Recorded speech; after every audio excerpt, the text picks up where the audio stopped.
Hello students, this is Neeraj Gupta. आइए हम अब एक नई वीडियो सीरीज़ में पढ़ना शुरू करते हैं और ये वीडियो सीरीज़ है जीएसटी इंट्रोडक्शन, यानी कि जो बेसिक कंसेप्ट्स हैं जीएसटी के, गुड्स एंड सर्विसेज टैक्स के, जो 2017 में इंडिया में नया एप्लीकेबल हुआ है। आइए उसके बारे में हम पढ़ना शुरू करते हैं। मैं ये मान के चलता हूँ फिलहाल कि आपको जीएसटी के बारे में कुछ नहीं मालूम। नेचुरली जिन लोगों ने जीएसटी पे कुछ सेमिनार्स अटेंड किए हैं या कुछ आर्टिकल्स पढ़े हैं, कुछ वीडियोस देखे हैं, उनको रिपीटिशन फील होगा। बट जैसा मैंने पहले कहा कि मैं ये प्रिज्यूम करके चल रहा हूँ जीएसटी के ऊपर कमेंट्री करते वक्त, कुछ भी बोलते वक्त, कि आपने जीएसटी के बारे में कभी कुछ नहीं सुना। तो मैं बहुत धीमी गति से, स्लो स्पीड से आपको जीएसटी के बारे में एक एक कंसेप्ट बताऊंगा, ठीक है ना। तो चलिए शुरू करते हैं। सबसे पहले कि भाई ये जीएसटी जो हम सुन रहे हैं, इसकी फुल फॉर्म क्या है, यहाँ से मैंने शुरू किया। तो GST refer to goods and services tax. सबसे पहली बात जो निकल के आई हमारे लिए वो ये कि जीएसटी का फुल फॉर्म क्या है, गुड्स एंड सर्विसेज टैक्स। इसका मतलब क्या है? देखिए, जीएसटी जब गवर्नमेंट ला रही है, जीएसटी जब गवर्नमेंट ले आई है, तो इन्होंने जो ट्रेडिशनली हमेशा से सेल्स टैक्स लगता था, और रिसेंटली पिछले कुछ सालों में, वैसे तो 94 से सर्विस टैक्स लेना शुरू किया, लेकिन रिसेंटली कुछ सालों में सर्विस टैक्स बहुत प्रोमिनेंट कलेक्शन सोर्स बन चुका है गवर्नमेंट का। तो अब उसको इन्होंने मर्ज कर दिया, यानी कि basically GST is a tax on goods and on services. आप कहोगे सर वही तो चीज़ है जो आपने ऊपर लिखी। हाँ, वही है। और डिटेल में बोलूं, एक्चुअली जो अर्लियर सेल्स टैक्स होता था, बाद में फिर उसको वैट बोलने लगे थे, value addition tax. Sales tax, जैसे आप मोबाइल खरीदने गए, उस पर एक टैक्स लगा, दैट इज सेल्स टैक्स। आप शूज़ खरीदने गए, आपके ऊपर टैक्स लगा, दैट इज सेल्स टैक्स। उसको वैट बोलते थे, वैल्यू एडिशन टैक्स। अभी इस कंसेप्ट है कि वैट का क्या कंसेप्ट है, क्या जीएसटी आने के बाद ये वैट नहीं रहा, वैल्यू एडिशन टैक्स, जबकि एक्चुअली जीएसटी भी अपने आप में एक वैल्यू एडिशन टैक्स है। वैल्यू एडिशन यानी कि अगर कोई चीज़ पहले 100 रुपये में बिक चुकी है और अब वही चीज़ कोई दूसरा दुकानदार उसको 110 में बेच रहा है, तो टेक्निकली सिर्फ 10 रुपये पे टैक्स लगता है। मैं अपनी बात बोलता हूँ दोबारा से। सपोज कोई चीज़ 100 रुपये में बिक चुकी है, सपोज मैन्युफैक्चरर ने कोई चीज़ 100 रुपये में बेची किसी डीलर को, डीलर ने वही चीज़ 110 में बेची, 110 में, तो वैट का मतलब क्या होता है, value addition tax. Value addition tax का मतलब होता है कि उस पर सिर्फ 10 रुपीज़ पर टैक्स लगना चाहिए, दोबारा से उस 100 रुपये पर टैक्स नहीं लगना चाहिए। तो जीएसटी वही कंसेप्ट है, पहले भी यही कंसेप्ट था, अब भी वही कंसेप्ट है। तो अगर एग्जैक्टली देखा जाए तो सेल्स टैक्स के एंगल से some minor changes are definitely there, वो मैं अभी बाद में धीरे धीरे रिवील करूंगा। जैसे मैंने पहले कहा, मैं ये मान के चल रहा हूँ जीएसटी की वीडियो सीरीज बनाते वक्त कि सामने वाले स्टूडेंट को कुछ नहीं पता, तो इसलिए मैं उसको बिल्कुल बेसिक से पढ़ा रहा हूँ। तो मैं ये कहना चाहता हूँ कि जो पुराना सेल्स टैक्स का कंसेप्ट था कि भी कोई भी चीज़ बिकी तो उस पर सेल्स टैक्स लगेगा, अब उस पर जीएसटी लग रहा है ब्रॉडली कस्टमर के एंगल से। और सच पूछो, मानो मेरी बात, तो पुराना जो सेल्स टैक्स का कंसेप्ट था और अब जो नया जीएसटी का कंसेप्ट है, उसमें बहुत थोड़ा ही फर्क है, अदरवाइज वही कंसेप्ट है। पहले भी एक चीज़ बिकती थी, उसके ऊपर सेल्स टैक्स लगता था, अब उसका नाम बदल के जीएसटी कर दिया। फर्क कहाँ है वो धीरे धीरे समझ में आएगा, अदरवाइज ब्रॉडली कंसेप्ट अभी भी वही है। अब आगे बढ़ते हैं। Earlier sales tax VAT was applicable on sale of goods. Now it is known as GST. अब इसको GST बोलते हैं। जिसको पहले सेल्स टैक्स बोलते थे, वैट बोलते थे, अब उसको GST बोलते हैं, गुड्स एंड सर्विसेज टैक्स। अब मैं एक दूसरी लाइन लिखता हूँ।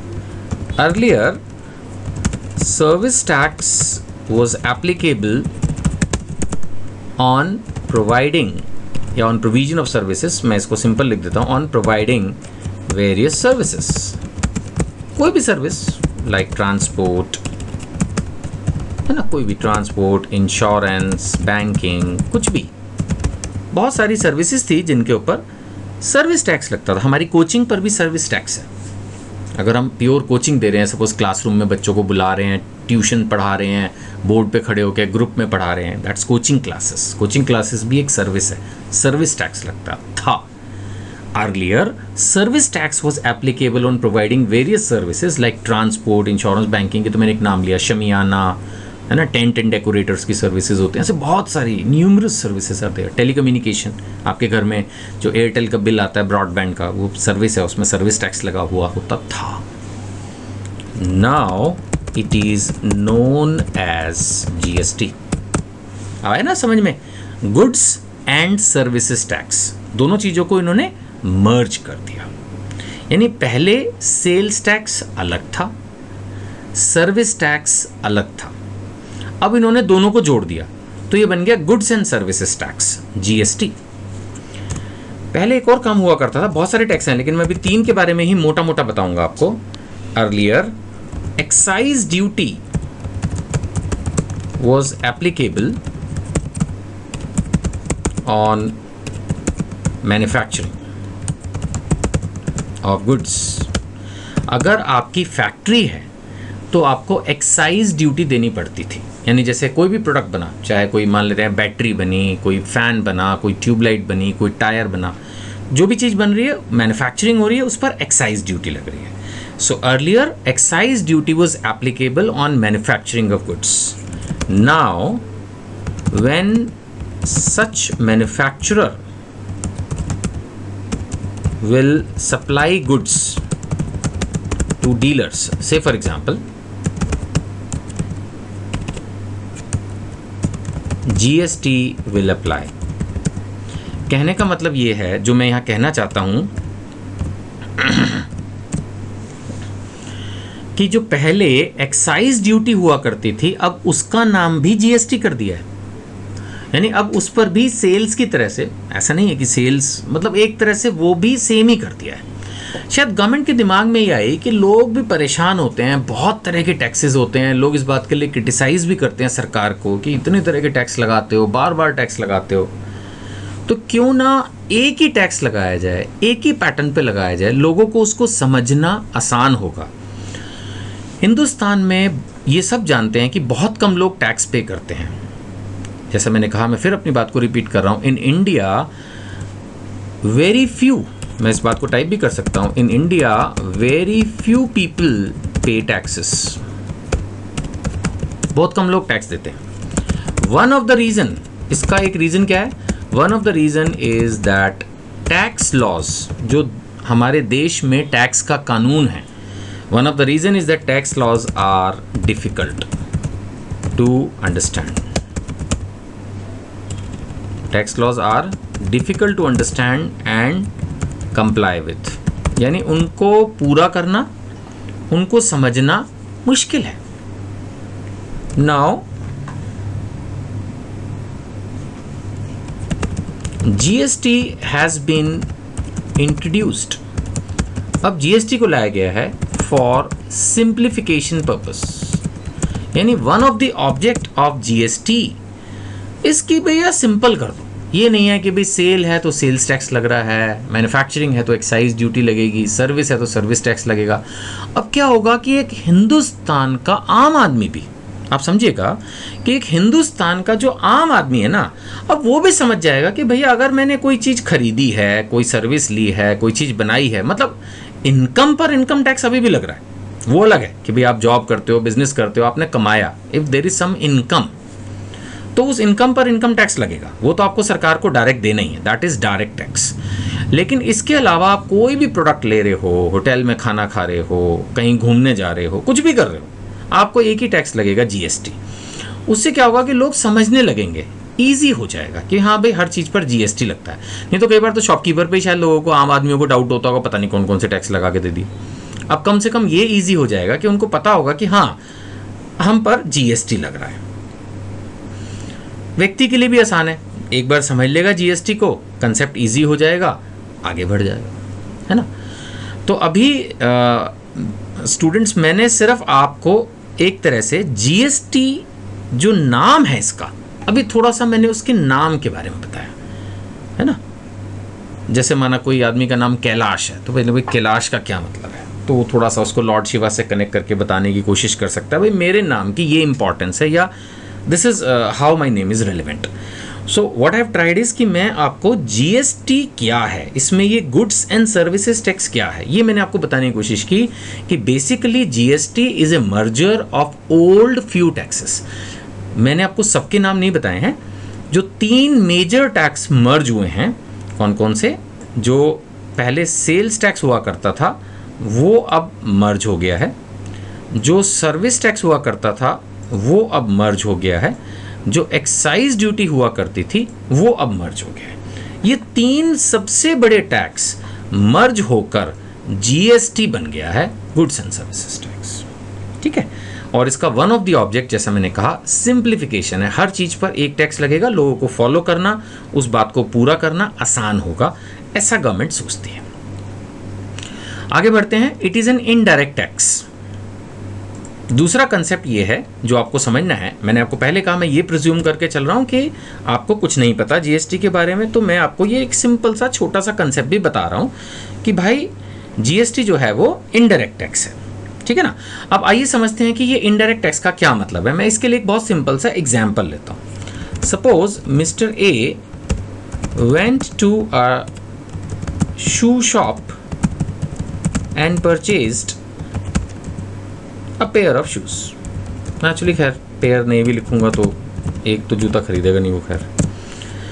Mister A went to a shoe shop and purchased a pair of shoes, correct. Now he purchased it for rupees say 2000 and also paid say 18% GST। Suppose उसके ऊपर 18% GST था, वो उसने पे कर दिया, तो उसके हिसाब से उसको total bill paid by him is rupees, calculator कर लो ताकि गलती ना हो जाए, 2000 प्लस 18%, मेरा कैलकुलेटर कह रहा है जी 2360, टोटल 2360 रुपये का बिल उसने पे किया। 2000 का जूता था, 18% जीएसटी लग गई। ये भी हो सकता है कि शॉपकीपर उसको इतनी कहानी में ना उलझाए, वो बोले जी ये जूता 2360 का, जब बिल बना के देगा तो उसमें वो कैलकुलेशन दिखा देगा, 2360 प्राइस लिखा होगा, 2360 बाद में आ जाएगा, बात खत्म हो जाएगी। नाउ ये एक सिंपल ट्रांजैक्शन है, इसको ही मैं मोबाइल पे भी बना सकता था, हो सकता है कि उसने कोई टी शर्ट खरीदी होती उसका मैं एग्जांपल ले लेता, कोई रिस्ट वॉच ली उसका एग्जांपल ले सकता था। सपोज पर 18% जीएसटी लग गया, which is the most common rate, बात खत्म हो गई। नाउ शॉपकीपर के पास तो ऐसे बहुत सारे लोग आ रहे होंगे। By default GST is payable by shopkeeper. अब याद रखिएगा, ये मैं बाद में समझाऊंगा, अभी थोड़ी देर बाद ही, शायद इसी वीडियो में या अगली वीडियो में। अब उस शॉपकीपर को सप्लायर बोलते हैं। अभी फिलहाल 2 मिनट के लिए आप उसको शॉपकीपर ही मान लो, मैं ये सप्लायर का क्या फंडा है ये बाद में बताता हूँ। Now the GST is payable by the shopkeeper, that is supplier, to government on monthly basis. Government जो है वो हर सेल पे ये नहीं एक्सपेक्ट करती कि भाई जैसे ही जूता बिके आपके पास हमारे नाम का टैक्स आया तो आप हमारे को तुरंत वो पैसा दे दो, शाम को दे दो, ऐसा भी एक्सपेक्ट नहीं करती, हर हफ्ते दो, ऐसा भी एक्सपेक्ट नहीं करती, हर महीने दो, ये एक्सपेक्ट करती है, ठीक है। वो बात अलग है, एज एन एक्सेप्शन मैं बताऊंगा बाद में। कंपोजिशन डीलर एक कंसेप्ट होता है जिसमें क्वार्टरली भी है, बट वो एक एक्सेप्शनल केस है। Otherwise by default in routine GST जो शॉपकीपर है वो गवर्नमेंट को मंथली बेसिस पर दे देगा। नाउ अब मैं और एक प्रिज्यूम करता हूं कि suppose 100 such customers visited the shop and the total GST collected by him, the shopkeeper, is rupees say 39,000. Suppose पूरे महीने में उसने 39,000 रुपया टैक्स इकट्ठा किया। Now he will pay this amount to the government. वो ये 39,000 रुपया सरकार को दे देगा।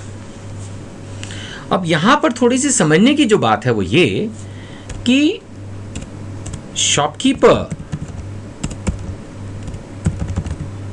is responsible for paying GST to the government. Government को जीएसटी पे करने की जिम्मेदारी किसकी है? शॉपकीपर की. But shopkeeper is responsible for paying GST to the government, लेकिन but he is not paying GST from his own pocket. वो अपने पैसे से थोड़ी दे रहा है, अपनी जेब से थोड़ी दे रहा है. He has collected it. उसने पैसा इकट्ठा नहीं किया, उसने तो कितने 100 कस्टमर आए उनसे पैसा इकट्ठा किया. He has collected it from his customers. देखा जाए तो टैक्स सरकार को ही विल पे आना चाहिए था ना. He will pay this amount to the government. देखिए मैं आपको केस फिर से पढ़ता हूँ कि हमारे पास एक मिस्टर ए हैं, वो एक जूते की दुकान पे गए और उन्होंने एक पेयर ऑफ शूज़ जूता खरीदा, 2000 का था, 18% जीएसटी, 2360 रुपये दे. चलो जीएसटी जो उस पर इकट्ठा हुआ वो तो 360 रुपये कस्टमर ने शॉपकीपर को दिए. वो पैसा अब किसको मिलना है? वो पैसा मिलना है सरकार को. ठीक है, सरकार लेगी मंथली बेसिस पर. सपोज मैंने प्रिज्यूम किया कि 100 कस्टमर आए जिन्होंने पूरे महीने में शॉप को विजिट किया. विजिट किया मतलब शॉप से सामान खरीदा, और उससे टोटल मान लेते हैं 39,000 की टैक्स की कलेक्शन हुई, और उसने वो अमाउंट फाइनली गवर्नमेंट को दे दिया. He will pay this amount to the government. But shopkeeper की जिम्मेदारी है टैक्स गवर्नमेंट को देने की, लेकिन वो अपनी पॉकेट से नहीं दे रहा. मैंने कहा उसने वो पैसा कस्टमर से कलेक्ट किया है. तो आप ये देखिए कि यहाँ पर कंक्लूजन क्या है. कंक्लूजन ये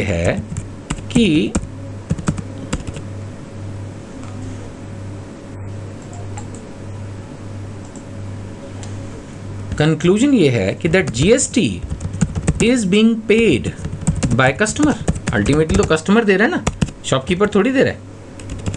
नहीं, GST is being paid by customer to the government but through shopkeeper. लेकिन वो खुद ना देकर सप्लायर के थ्रू दे रहा है, या ये कहें शॉपकीपर के थ्रू दे रहा है. नहीं, आप मेरी इस बात से सहमत हैं कि जो पैसा है टैक्स का वो गवर्नमेंट को कस्टमर से नहीं मिल रहा, वो उनको मिल रहा है शॉपकीपर से. और शॉपकीपर को कहाँ से मिल रहा है? कस्टमर से. तो अल्टीमेटली सरकार को टैक्स कौन दे रहा है? Customer.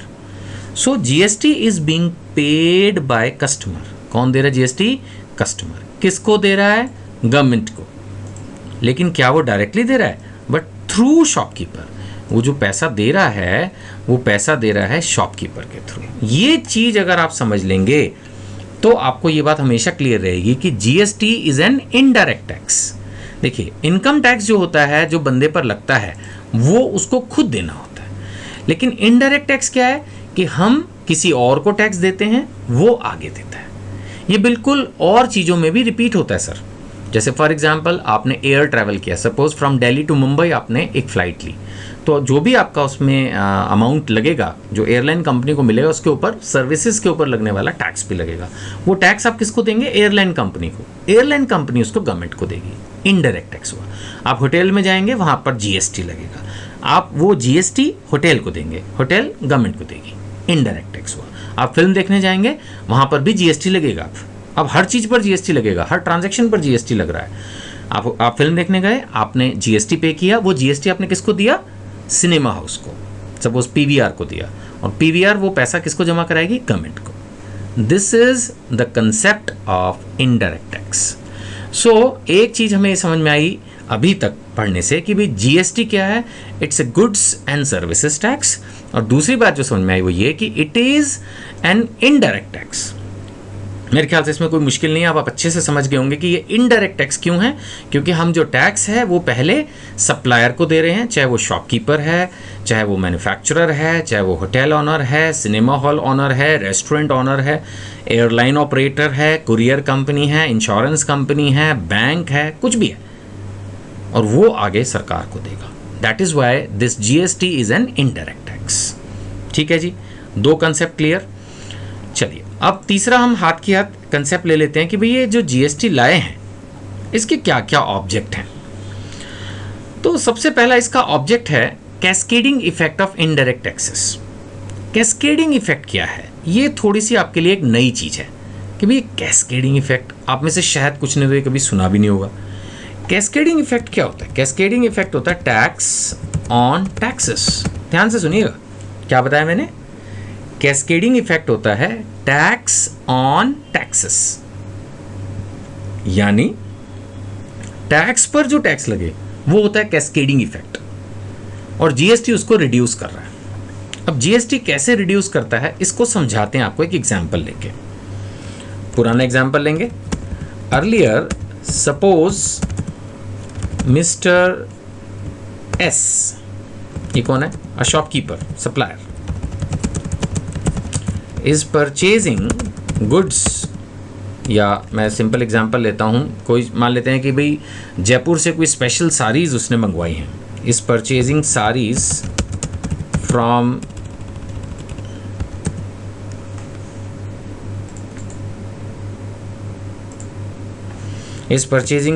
From Jaipur Rajasthan. Simple.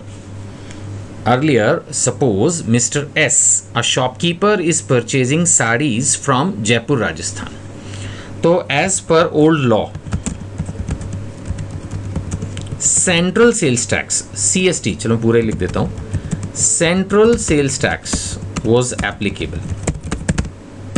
Naturally, आप दिल्ली में बैठ के राजस्थान से सामान खरीदोगे तो इस सिचुएशन में आपके ऊपर सेंट्रल सेल्स टैक्स लगेगा। Again as per old law, बार बार क्या लिखना, as per old law central sales tax was applicable. अब मैं इसी चीज को फिगर में लेता हूं, मान के चलता हूं पुराना लॉ सेंट्रल सेल्स टैक्स कई बार बहुत ज्यादा नहीं था, लास्ट के डेज में सिर्फ 2% था। तो suppose the purchase price is ₹10,000 and CST was 2%, ज़्यादा नहीं 2%, बट फिर भी 2% तो था ना। तो it is the total bill is ₹10,200। कितना हो गया जी? 10,200 रुपये लग गए। इतना टैक्स लग गया भाई। सपोज 10,000 की चीज़ थी, उस पर 2% CST लग गया, तो ये बिल बन गया 10,200, 10,200। Now when he will sell this item in Delhi, suppose ये जो शॉपकीपर था, सपोज मिस्टर एस, मैं इसको बना देता हूँ, अ daily shopkeeper is purchasing saris from Jaipur Rajasthan, Rajasthan से साड़ियाँ खरीद के दिल्ली में बेच रहा है और उस पर CST लग गया 2%। When he will sell this item in Delhi, again Delhi sales tax, उसको वैट बोलते थे लेकिन फिलहाल सिंप्लीफिकेशन के लिए दिल्ली वैट या Delhi sales tax will be applicable, but no credit, मतलब उसको no credit of ₹200 will be allowed. यानी जो पुराना लॉ था उसके हिसाब से जो राजस्थान से आपने साड़ियां खरीदी उस पर जो 200 रुपये टैक्स दिया, वो 200 रुपये आपकी जेब से लग गए, वो कुछ माइनस नहीं होंगे। लेकिन now as per GST law, if क्या, सिंपल बात बोलो कि जो tax paid on inter state purchases, ऐसे परचेज का नाम भी इन्होंने बदल के इनवर्ट सप्लाई कर दिया, लेकिन अभी उसको भूल जाओ। Now as per GST law the tax paid on inter state purchase, the tax paid on interstate purchase is deductible against tax payable for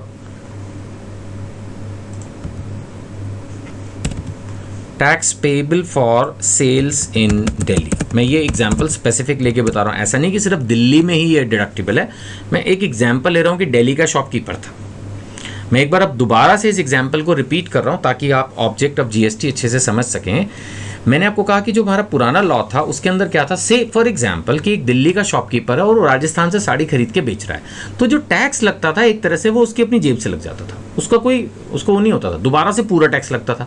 तो एक तरह से ये टैक्स पर टैक्स लग गया ना, कि जो चीज़ खरीदी उसने 10,000 की, अब उस पर 200 रुपये टैक्स लग गया, तो उसके दिमाग में रहता था कि हाँ भाई उस अमाउंट पर भी मुझे फिर से टैक्स लग रहा है, टैक्स पे टैक्स एक बार लग गया, दोबारा लग गया। लेकिन अब जो जीएसटी लॉ है उसके हिसाब से जो आपने इंटर स्टेट परचेज में टैक्स दिया है वो आपका सारा माइनस हो जाएगा बिल में से। आप समझ रहे हैं? ये बिल्कुल ऐसा है जैसे आप एक मॉल में एंटर किए, एक मैं अब इसको टाइप नहीं कर सकता क्योंकि ये एग्जाम्पल जो है थोड़ा सा बुकिश नहीं है, लेकिन समझने के लिए अच्छा है। सपोज आप एग्जाम्पल लीजिए बात को समझने के लिए कि आप एक मॉल में एंटर किए और मॉल की एंट्री पे बोला कि भाई 100 रुपये एंट्री टिकट है। आपने ये क्या बात हुई, 100 रुपये एंट्री टिकट कहाँ है कि मॉल में घुसना तो फ्री होता है। बोले नहीं, हमारे मॉल में 100 रुपये की एंट्री टिकट है, इतना बड़ा एयर कंडीशनर चलाया हुआ है, सब चीज़ें हैं, इतना कुछ देखने को घूमने को है, आप तो फ्री फंड में यहाँ घूमते रहोगे, 100 रुपये लगेगा जी एंट्री का। आपने कहा मैं घूमने नहीं आया, मैं परचेजिंग करूंगा, I will purchase something. No problem sir, आप 100 रुपये दे दीजिए, हम आपको रसीद देंगे, आप अंदर जो भी शॉपिंग करेंगे 100 रुपये माइनस हो जाएंगे। सपोज उसने अंदर जाके कोई गिफ्ट आइटम खरीदी 700 रुपीज़ की, 100 रुपये तो उसने पहले दिए हुए थे ना, वो माइनस हो गए। अब बताइए अगर ऐसा रूल हो तो रियली जो मॉल में परचेजिंग करने के लिए एंटर कर रहा है, क्या उसको वो 100 रुपये की एंट्री फीस चुभेगी? नो, प्रैक्टिकली 100 रुपये लगे लेकिन बाद में तो माइनस हो ही गए ना। यही चीज जीएसटी में है। जीएसटी में भी ऐसा नहीं है कि अब वो साड़ी खरीदेगा तो टैक्स नहीं लगेगा, टैक्स लगेगा, अभी भी लगेगा, लेकिन जब वो दिल्ली में सामान बेचेगा उस पर जितना टैक्स लगेगा, तो जब टैक्स देने का वक्त आएगा तो बोलेंगे सर आपने राजस्थान से जब सामान खरीदते वक्त जो टैक्स दिया था, अब चलो उसको माइनस कर लेते हैं। This is how the rule is, this is how the GST is. यानी बेसिकली जीएसटी कहना क्या चाहता है? जीएसटी ये कहना चाहता है कि when you do supply, sale को ये लोग अब सप्लाई बोलते हैं, या मैं अभी सेल ही लिख लेता हूं क्योंकि मैंने आपको ये कंसेप्ट बताया नहीं है। When you do sale, simple, tax will be applicable, tax will be applicable. जब भी आप सेल करोगे आपके ऊपर टैक्स लगेगा। मैं एक सिंपल एग्जांपल ले रहा हूं अभी भी। When you do sale, this is the GST concept. When you do sale, the tax will be applicable. Which tax? कौन सा टैक्स लगेगा? It is GST. जब आप सेल करोगे आपके ऊपर GST लगेगा। But all taxes paid in purchasing, but all taxes paid in purchasing this item will be deductible. But जितने भी टैक्स आपने उस आइटम को खरीदने के लिए, बनाने के लिए दिए, वो माइनस हो जाएंगे। कहने का मतलब है सपोज आज मैंने 15 तारीख को सेल की है तो उस पर टैक्स लगेगा, लेकिन 15 तारीख से पहले उस सेल को करने के लिए मैंने जितने भी सर्विस टैक्स दिए हैं, मैंने जितने भी सेल्स टैक्स दिए हैं, मैंने जितनी भी एक्साइज ड्यूटीज दी हैं, अब तीनों का नाम बदल के जीएसटी हो चुका है, वो सारा मुझे माइनस हो जाएगा। इसी बात को मैं दोबारा से बोलूं तो जीएसटी पेबल जो भी आपका होगा उसमें से माइनस हो जाएगा all GST already paid till date. ये कंसेप्ट है। क्या कंसेप्ट है?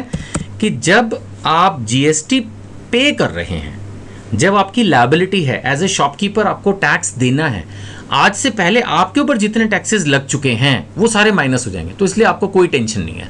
सपोज आप कोई चीज़ खरीद रहे हो, उसके ऊपर 25,000 टैक्स है, आप बोलोगे लगने दे भाई, 25,000 टैक्स दे के चीज़ खरीद लोगे, जब आपको टैक्स देना होगा, सपोज आपको 40,000 टैक्स देना है, आप वो 25,000 माइनस कर दोगे, आपके पास बिल है, आप कहोगे कि भैया जो चीज़ मैंने खरीदी थी वो 25,000 टैक्स दे के खरीदी थी, अब मैं बेच रहा हूँ, बेचने में 40 टैक्स लग रहा है, नो प्रॉब्लम, 25,000 टैक्स दे के लिया था, 40 अब बेचने में लग रहा है, डिफरेंस 15,000 मुझे देना है।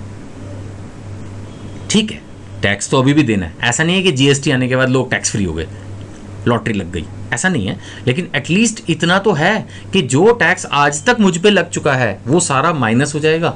अब जो मेरी लायबिलिटी है वो मुझे पे तो करनी है, लेकिन सिर्फ नेट अमाउंट पे करना है। That is GST concept, right.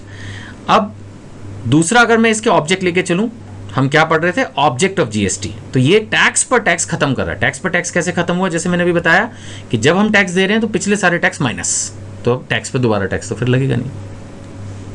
दूसरा, अब कोशिश ये की जा रही है, थोड़ा बहुत वेरिएशन तो मुझे लगता है कि शॉर्ट रन में ना भी आए, लॉन्ग रन में आ जाएगा, लेकिन फिर भी इनकी पूरी कोशिश ये है कि पूरी नेशनल मार्केट इंडिया की सेम हो, सब जगह टैक्स रेट सेम हो, और एक सिंपल टैक्स जो है वो हर चीज़ पर लगाया जाए, जीएसटी, और उसके बारे में सबको ज्ञान हो, ताकि कोई शॉपकीपर को ये ना सोचे कि भैया कितने टैक्स लगा रहे हो, क्या कर रहे हो, और हर आदमी को समझ में आए कि भाई हर चीज़ पर, हर ट्रांजैक्शन पर, हर सर्विस पर, हर सेल पर जीएसटी लगता है। इससे क्या होगा, कम्पिटिटिव प्राइसिंग होगी, all over India tax rate same होंगे। और गवर्नमेंट आज की तारीख में कम से कम ऐसा सोच रही है कि इससे उन लोगों को ज़्यादा टैक्स मिलेंगे, revenue gain for the central and states. क्यों? क्योंकि वो सोच रहे हैं कि हमारा जो टैक्स बेस है वो हमारा वाइडन हो जाएगा। दे आर थिंकिंग कि हमारा जो टैक्स बेस है वो वाइड, मतलब अब ज़्यादा लोग टैक्स देने लगेंगे। ऐसा वो इसलिए भी सोच रहे हैं कि थोड़ा सिंपल हो जाएगा, ऐसा इसलिए भी सोच रहे हैं कि अब ज़्यादातर लोग जो है वो टैक्स का जो आपस में प्रदान करेंगे, लेन देन करेंगे, हर चीज़ टैक्स पेड आइटम होनी चाहिए। अगर आज मैं कच्चे में माल खरीदूँ, आप में से शायद कुछ बच्चे समझते होंगे कच्चे का मतलब बिना बिल के माल खरीद लिया, तो बेचते वक्त जो टैक्स लगना है फिर वो तो लग ही जाएगा। मैं माइनस कहाँ से करूँगा? माइनस करने के लिए मैंने क्या कहा, जो आज तक मैंने टैक्स दिया है वो माइनस कर दूंगा, बट माइनस करने के लिए बिल तो होना चाहिए ना। तो इसका मतलब क्या होगा, मैं खरीदते वक्त भी ये सोचूंगा, अगर मुझे बेचते वक्त बिल काटना है तो मैं खरीदते वक्त भी सोचूंगा मेरे पास प्रॉपर बिल हो। तो इसका मतलब मैं ऐसे ही शॉपकीपर से खरीदना चाहूँगा जो प्रॉपर बिल दे। तो गवर्नमेंट ऐसा सोच रही है, शायद अब ज़्यादातर शॉपकीपर जो कच्चे में डील करते थे, यानी बिना बिल के भी काम चला देते थे, अब प्रॉपर बिल के साथ काम करना शुरू करेंगे। ऐसा उनकी मजबूरी हो जाएगी, चीज़ें सिंपल होंगी तो लोग ज़्यादा गुस्सा नहीं करेंगे और जीएसटी को एक्सेप्ट कर लेंगे। इससे टैक्स बेस बढ़ जाएगा। टैक्स बेस बढ़ने का मतलब ज़्यादा दुकानदार, ज़्यादा सप्लायर्स अब जो है वो जीएसटी के अंदर जाएंगे। इससे बिजनेस भी बढ़ेगा और टैक्स कंप्लायंस, ज़्यादा लोग टाइम से रिटर्न्स भर के अपने टैक्सेस देने लगेंगे, ऐसा गवर्नमेंट सोचती है। And it will be a transparent system, easy to administer, क्योंकि बहुत सिंपल है ना भाई, देखा जाए तो कोई बहुत कॉम्प्लिकेटेड नहीं है। जैसे मैंने अभी आपको पढ़ाया है ना, आधा घंटा लगाया मैंने आपको कंसेप्ट को समझाने में, बट मेरे ख्याल से आपको ये अच्छे से क्लियर हो गया होगा। इसमें कुछ भी मुश्किल नहीं है कि जो एक शॉपकीपर सप्लायर को जीएसटी पे करना है वो उसको माइनस कर लेगा, उस सारे अमाउंट को माइनस कर लेगा जो उसने आज तक पे किया है। बिल होने चाहिए हर चीज़ के, आपके पास टैक्स इनवॉइसेस होने चाहिए। उस टैक्स इनवॉइस के दम पर आपने अब जो टैक्स देना है उसमें से आप माइनस कर पाएंगे वो सारा टैक्स जो आप अभी तक दे चुके हैं। खत्म। That is GST concept. वो जो माइनस कर रहे हैं उसको बोलते हैं इनपुट टैक्स क्रेडिट। वो मैं अभी नेचुरली धीरे धीरे समझाऊंगा। कंसेप्ट वाइज तो ये पहली ही वीडियो है। इस वीडियो में मेरा ऑब्जेक्ट था सिर्फ 2-3 मोटी मोटी बातें आपको बताना, और शायद मैं उसमें जो है सक्सेस मुझे मिली आपको समझाने में। एक जीएसटी क्या है, दूसरा जो मैंने आपको इसमें समझाया जीएसटी क्या के बाद कि ये एक इनडायरेक्ट टैक्स है, और तीसरा मैंने ये समझाने की कोशिश की कि किस तरह से अब जो टैक्स पर टैक्स, जो हमारे यहाँ एक इंडिया में बड़ा क्रिटिसिज्म था, मल्टीपल टैक्स लगते हैं जी, टैक्स पे भी टैक्स लगता है, वो चीज़ अब जीएसटी खत्म कर रहा है ना। तो अब सिस्टम ट्रांसपेरेंट है, ज़्यादा लोग टैक्स भरेंगे, ज़्यादा लोगों के लिए अब ये एक तरह से simple one tax across country लेके आए हैं। अब आगे हम पढ़ना शुरू करेंगे अगली वीडियोस में, सप्लाई क्या है, कौन कौन से टैक्स मर्ज हो गए हैं, उसके बारे में नेक्स्ट वीडियो में पढ़ते हैं। Thank you.